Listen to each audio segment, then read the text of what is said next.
Good morning sa inyo. For today's video, meron tayong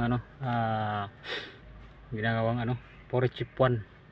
So ang kuan nito ay hindi siya nagkakarga. Ayaw kumarga yung alternator niya. So nag-check tayo ng mga fuse tsaka wirings. So ito yung mga kuan check natin.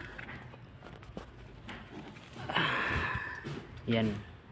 Fuse ni isa ko na yan. Ayan. Tas buo naman lahat ng fuse. Umiilaw dun yung indicator lights ng baterya.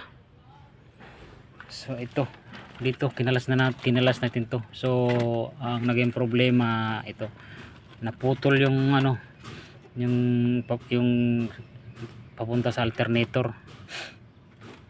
Ayan na, dinugtong na natin yan. So okay na, na yan, kumakarga na siya. Ayan, pandalan natin.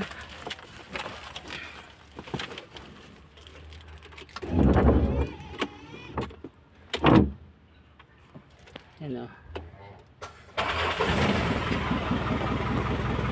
Wala na yung niya, indicator lights sa baterya.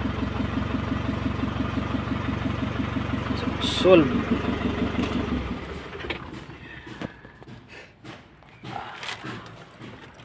Fuse lang ang problema mga guys. Ayan na pala yung naputo lang yung wire. Yun lang ang problema. So ayan, binalik na natin yan. So ayan, thank you for watching.